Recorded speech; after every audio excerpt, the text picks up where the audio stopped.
Amici bellini, clamorosamente, io mi devo svegliare, mi arrivano i tweet degli amici bellini che mi dicono ma conferenza Spalletti, avete ragione, il problema è il mio, che non considero le feste comandate e che quindi non essendo più è già vigilia nonostante ci siano 2 giorni, quindi cominciamo.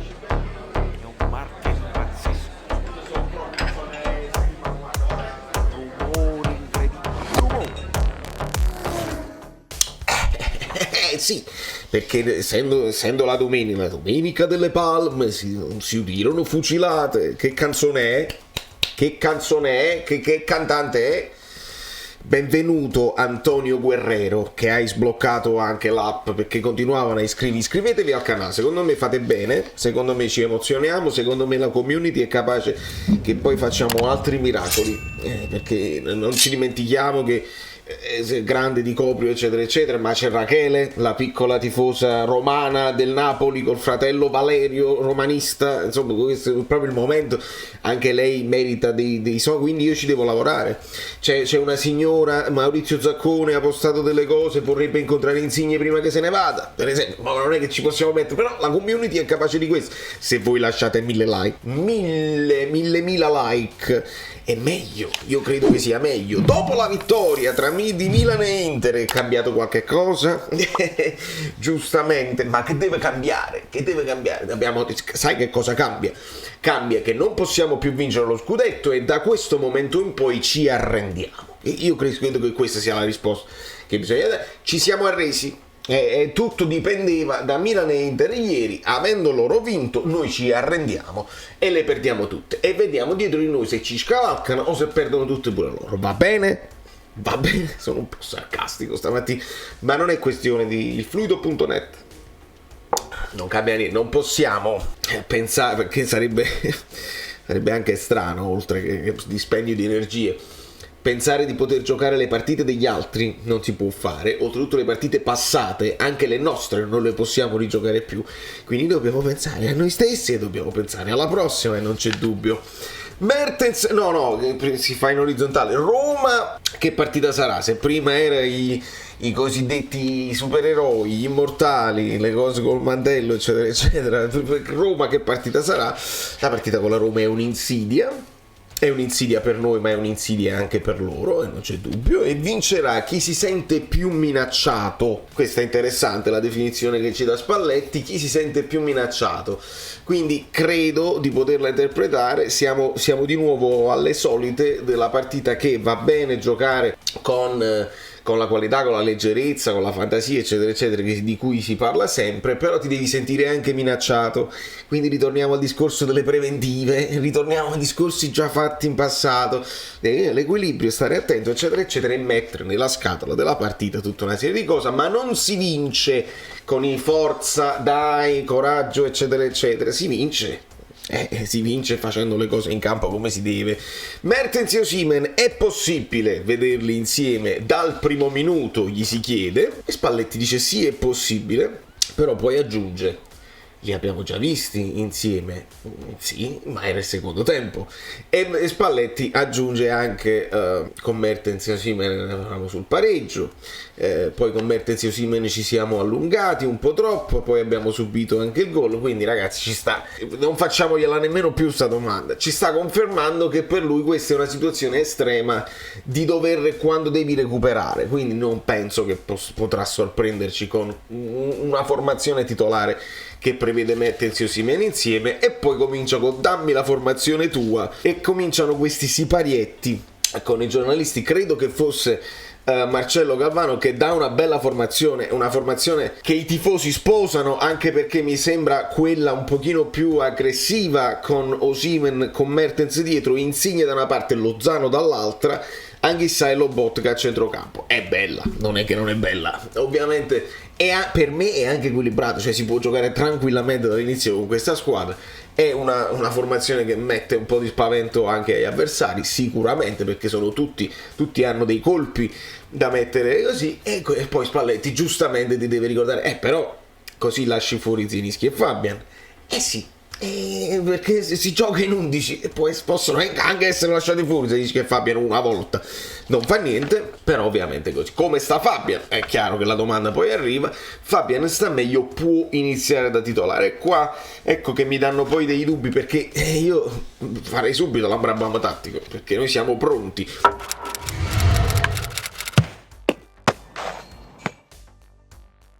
Con la speranza di vedere un po' di azzurro. Si può vedere un po' di azzurro in questa squadra, sarebbe carina come cosa, anche perché se ti vesti di rosso pure contro la Roma, e che diamine, siamo proprio alle solite.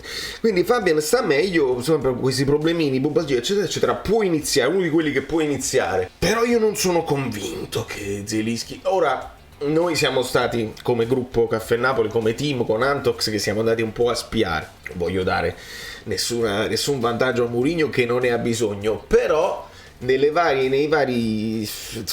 tentativi di formazione eccetera eccetera, Zielinski era al centro del gioco e delle esercitazioni. È chiaro che ci sarà una rifinitura da fare, è chiaro che non possiamo dare nulla per scontato, però lasciandoci sempre il dubbio Politano-Lozano, dove Politano si fa preferire probabilmente per fase difensiva, non che Lozano non la faccia, però Politano si fa preferire per quello. Io continuo a ritenere che un Anghissà potrebbe dovrebbe secondo me tornare titolare dopo aver scontato la squalifica. Io non disconto, come si dice, mamma mia proprio l'inglese, non disconto che Zielinski possa partire comunque da titolare, perché è l'unico che ti dà quella possibilità di essere ibrido all'inizio della partita, dove ci sono delle fasi di studio e capisci più o meno in che stato di forma sta la Roma, capisci l'avversario, insomma, come scende in campo eccetera eccetera. È chiaro, la formazione della Roma la sappiamo, bene o male si schiererà con quel 3-4-2-1, 3-5-2, insomma cambia poco, però devi vedere, tu te ne accorgi subito appena i primi scambi di pallone se stanno in forma eccetera eccetera. È un allenatore che ha la possibilità di essere ibrido, di essere 4-3-3, di essere 4-2-3-1 con un giocatore che può fare entrambe le cose. Secondo me è una possibilità che Spalletti si mantiene, ma andiamo per ordine. Come sta Petagna, come sta Di Lorenzo, come sta Zielinski? Petagna fa differenziato, quindi è possibile, si può ipotizzare di portarlo in panchina. Per Di Lorenzo no, quindi caro Giuffrida, no, non con la Fiorentina, non con la Roma, vediamo per la prossima. Di Lorenzo no, Zielinski va forte, Zielinski è andato forte in allenamento, e quindi quando il Caffè Napoli team con Andox va a sbirciare, va a urigliare, va forte, ve l'ho detto. Subiamo un gol da parecchie partite eccetera eccetera, la fase difensiva che era il punto di forza, migliore difesa eccetera eccetera, che è successo, che non è successo, e Spalletti dice proprio il contrario di come l'hai presentata, perché noi non subiamo gol e siamo bravi a tenere il clean sheet quando facciamo la fase di possesso bene. Quella è la chiave, perché tu mantieni il pallone e quindi subisci di meno. Questa è una filosofia proprio calcistica, avere il pallone per subire di meno. Un'altra squadra che subisce pochi XG, chi è? È il Manchester City di Guardiola. Non perché tipo l'Atletico Madrid, che sanno difendere benissimo eccetera eccetera, ma perché hanno molto di più il pallone, e quindi quelle poche volte anche la riaggressione alta di alcune squadre, noi di meno, però lo facevamo prima, e quello ti permette che poi gli avversari vanno in affanno e non riescono a costruire. È nella fase di possesso che dobbiamo fare meglio. Qualcosa che non è migliorato, qualche cruccio che tu Spalletti dopo questi 10 mesi hai, e lui cita questi stop in casa, insomma questi momenti dove si poteva approfittare, proprio in casa non si è approfittato, lì se lo spiega poco e andiamo avanti così. Se fossero 6 partite, bello che almeno non sono 6 finali, ma se fossero 6 partite di poker, 6 mani di poker, che facciamo? All-in oppure gestiamo le fiche che abbiamo? Non ho mai giocato a poker, quindi rifiuta il paragone in qualche modo Spalletti, ma rifiuta anche l'idea del concetto di gestire. Lui dice non abbiamo mai gestito, cioè non sono mai sceso in campo per fare un pareggio oppure per mantenermi un risultato eccetera eccetera. Noi vogliamo sempre vincere, abbiamo sempre voluto vincere, ed ecco perché qualcuno l'abbiamo persa. Questa poi è l'ipotesi e la considerazione di Spalletti. Zielu Fabian, forma, in forma, meno in forma, più in forma eccetera eccetera. si ritorna al discorso di prima e anche qui Spalletti dice tu vuoi Insigne, Mertens e Lozano, e almeno su Lozano poi lui si sofferma di nuovo, dice uno che diventerà un top, proprio bravo, però sempre al futuro diventerà un top, non dice è un top adesso, anche perché poi dopo ce lo sottolinea quel momento della partita con la Fiorentina dove c'era quel passaggio che Lozano avrebbe potuto fare facile e non fa. Quindi è chiaro, Zelo e Fabian possono stare più in forma eccetera eccetera, è difficile lasciarli fuori, ma non è detto, Spalletti ci dice, cioè non è detto che sono anche loro degli intoccabili, più o meno così sembrano. Quanto siamo pericolosi?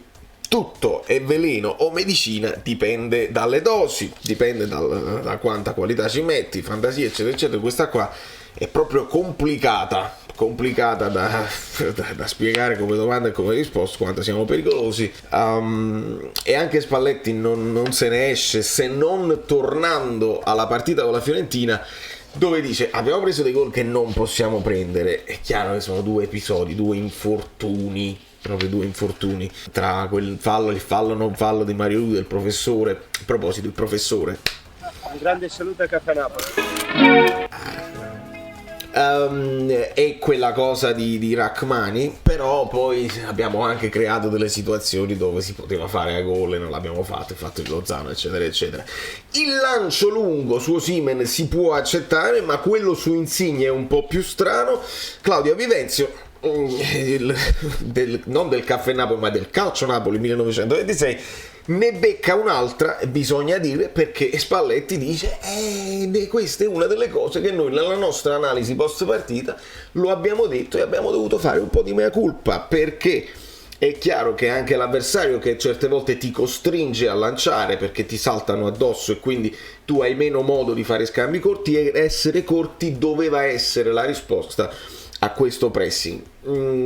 Qualche lancio di troppo di Koulibaly, però abbiamo anche visto nelle analisi dei numeri che questi lanci è più roba del primo tempo, quei 18 lanci che poi la Fiorentina arriva a 30, insomma la Fiorentina volontariamente l'ha gestita così, però lanciare su Insigne per esempio lì è una cosa dove sai, però c'è stata pure, Spalletti lo dice, c'è stato un momento in cui Insigne l'ha presa la palla stando al di là della difesa e poi è tornato indietro, ma proprio perché per caratteristiche, chiaro, se lo fai con Lozano magari lui te la punta, la porta, però Spalletti dice sì, questa è una delle cose che abbiamo analizzato, qualche volta di troppo l'abbiamo fatto, non è detto che non dobbiamo farlo più perché puoi sorprendere l'avversario, ma dobbiamo mantenere le distanze più corte per essere più efficaci. Molto molto bene.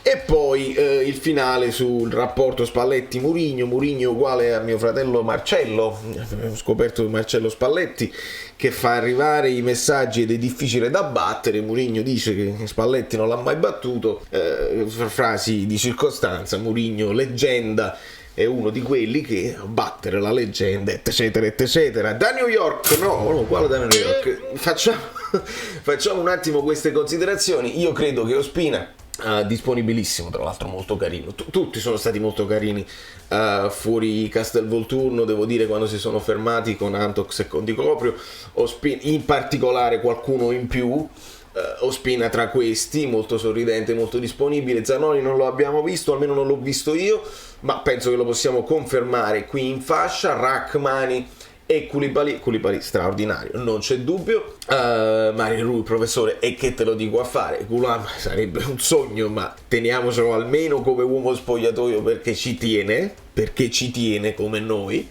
E a centrocampo io farei ritornare Anghissà con Lobotka che sembra inamovibile, e qua ci manteniamo questo dubbio Zielinski, Fabian, non credo Demme e non credo Mertens e non credo Elmas, che comunque va tenuto in considerazione per i secondi tempi. Al posto di Insigne può entrare qua, può entrare al posto di Politano, Elmas, e può anche entrare al posto di Zielinski, ma in questa fase non è il momento probabilmente per Spalletti per far partire proprio Elmas titolare. Tranquillamente lo potrebbe fare, però sai, ci sono delle gerarchie ed è anche logico arrivare fino a fine di campionato con queste gerarchie e prendersi le responsabilità. Zielinski, Fabian sono due di quelli che se beccano la mattonella ti possono anche far gol. Osimhen non è in discussione, qua ci manteniamo sempre il dubbio, mettiamoci, scriviamolo, ma giusto per scriverlo, perché scriverlo è bene scriverlo, non lo scriviamo al posto di un centrocampista, perché mi piacerebbe che a questo punto Mertens entrasse al posto di Osimhen per farlo riposare, perché se deve entrare al posto di un centrocampista e farli giocare insieme vuol dire che stiamo in difficoltà. Da New York, quindi Valerio Fluido è tutto, siete stati troppo carini anche nei vostri messaggi per la fantastica storia che è successa ieri, non ci fermiamo mai, continuiamo a fare dei piccoli miracoli. I like che vi siete dimenticati, io non lo so, la gente si dimentica i like. Ciao, sono Saveria Solida. Se arriviamo a 15.000 iscritti su YouTube è una cosa di cortesia, ma secondo me dovreste seguirlo anche su Instagram, @ValerioFluido. Fa tutte queste cose credi. Sei iscritto pure a TikTok. Di più, dai, basta, sei cringe. Quante cose.